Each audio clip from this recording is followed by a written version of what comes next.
గారు ఇక తదుపరి రాశి వృశ్చిక రాశి. వృశ్చిక రాశి వారికి ఏ విధంగా ఉంది ఈ క్రోధినామ సంవత్సరం చెప్పండి? తప్పకుండా అమ్మ. వృశ్చిక రాశి వారికి ఆదాయ వ్యయాలు చూద్దాం ముందు మన డివైన్ ఆస్ట్రాలజీలో.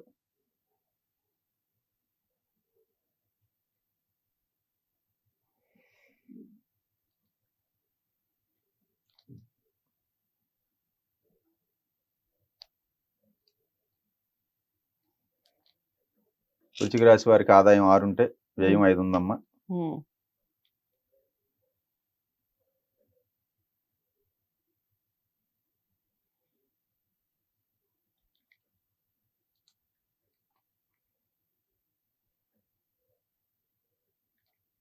వృశ్చిక రాశి వారికి రాజ్యపూజ్యం 8 ఉంటే అవమానం 4 ఉంది మన డివైన్ ఆస్ట్రాలజీలో.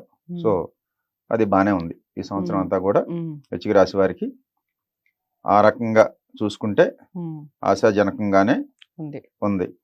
సో దీంట్లో ఈ విషయంలో ఈ సంవత్సరం వృశ్చిక రాశి వారికి సామాన్యంగానే ఉంటుంది అది అన్ని విషయాల్లో.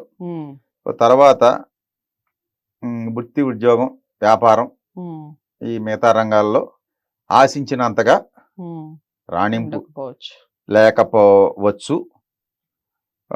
కొన్ని వ్యవహారాల్లో వీళ్ళు అప్రమత్తంగానే ఉండాలి కొన్ని విషయాల్లో. ఎలాంటి విషయాల్లో? అది ఆర్థికం కానీ, కుటుంబ విషయాలు కానీ, ఆరోగ్య సమస్యల విషయాల్లో కానీ, ఫైనాన్షియల్ రంగంగా కానీ కొంచెం కేర్ తీసుకుని జాగ్రత్త తీసుకుంటే బాగుంటాయి. ఈ వ్యాపార రంగంలో పెట్టుబడులు, భాగస్వామ్యంతో పెట్టుబడులు కానీ, జాయింట్ వెంచర్స్, జాయింట్ వ్యాపారాలు కొంచెం అనుకూలించవు కాబట్టి చేయకుండా ఉంటే మంచిది. అది ఈ కొన్ని ముఖ్యమైన విషయాలు పనుల్లో కూడా వాయిదా వేసుకుంటే మంచిది. అవసరమైన విషయాల్లోనే వీళ్ళు ఏలు పెట్టాలి తప్ప అనవసరమైన విషయాల్లో తలదూడితే బొప్పిగడద్ది. అది అర్థమైందమ్మా మీకు? ఏదైతే అవసరం ఉందో దాంట్లోనే మనం వేలు పెట్టి చూడాలి తప్ప అనవసరమైన విషయాల్లో మాత్రం తలదూరిస్తే చాలా ప్రమాదాలు ఉంటాయి, బొప్పు కట్టే అవకాశం ఉంటుంది. సో ఆర్థికంగా బాగానే ఉంటది. బంధుమిత్రులు, భార్య, కుటుంబం సహకారం అంతా కూడా బాగానే ఉంటది. ఫైనాన్షియల్గా బాగుంటుంది. ఏదైనా పెట్టుబడి, ఫైనాన్స్ వ్యాపారం ఇప్పుడు చేస్తారు కదమ్మా, ఫైనాన్స్ పెట్టుబడులు, ఆ రంగంలో కూడా వీళ్ళకి అభివృద్ధి ఈ కాలంలో సూచిస్తుంది. వ్యవసాయం కలిసి వచ్చే కాలమే. ఏదో కలిసి వచ్చే కాలం అయితే నడిచి వచ్చే కొడుకు పుడతాడని వ్యవసాయాన్ని గట్టిగా చేస్తే బాగుంటుంది, దీంట్లో రాణిస్తారు. అలాగే రాజకీయాన్ని గట్టిగా చేసినా రాణించే అవకాశాలు ఉంటాయి. అది రాజకీయాన్ని కూడా వ్యవసాయం చేసినట్టు చేస్తే రాజకీయంలో కూడా మొట్టికాయలు తప్ప రాణిస్తారు. అంటే ఇప్పుడు వ్యవసాయం అంటే రోజు లేసి చేయాలి కదమ్మా శ్రమ. అంటే రాజకీయంలో కూడా రోజు శ్రమ చేస్తే ఖచ్చితంగా రాణించే అవకాశం, నిత్య కృషి చేస్తే రాజకీయ రంగంలో కూడా ఈ సంవత్సరం వీళ్ళు రాణిస్తారు. ఫైనాన్షియల్ గా కూడా వృద్ధిలో ఉంటారు. అలాగే కళారంగంలో కూడా వీళ్ళకి మంచి సపోర్ట్ దొరుకుద్ది. మంచి అభివృద్ధిలోనే పొందే అవకాశాలు ఉంటాయి.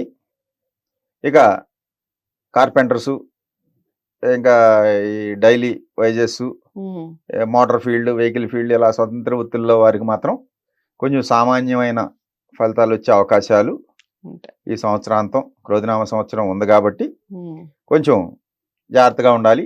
రాజకీయంగా మాత్రం ఎదుగుదల ఉంటది. అంటే పాతదాన్ని నిలబెట్టుకుని మళ్ళీ కొత్తగా ఎదుగుతారు.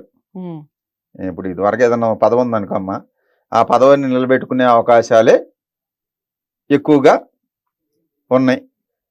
ఇంకా సాఫ్ట్వేర్ ఎంప్లాయీస్ కానీ, సాఫ్ట్వేర్ జాబ్స్ కానీ, కంప్యూటర్ రంగం, ఎలక్ట్రానిక్స్ ఈ రంగాల్లో కొంచెం ప్రతికూలమైన ఫలితాలు ఉండే అవకాశాలు ఉన్నాయి.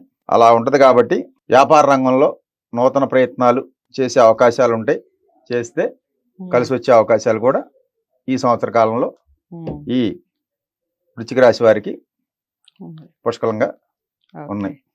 సో వృశ్చిక రాశి వారికి కూడా కాస్త సామాన్యమైనటువంటి ఫలితాలే అయినప్పటికీ చాలా విషయాల్లో జాగ్రత్తలు వహించాలి.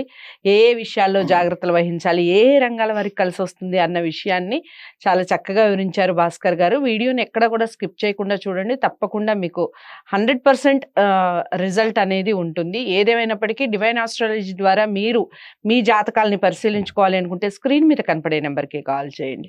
మీ జాతకాలని పరిశీలించి గోప్యంగా ఉంచి మీకు మాత్రమే చెప్పడం జరుగుతుంది. ఇక తదుపరి రాశితో మళ్ళీ కలుస్తాను. ఈ వీడియోని అందరూ లైక్ చేసి షేర్ చేయండి. ఛానల్‌ని సబ్స్క్రైబ్ చేసుకోండి. నమస్తే.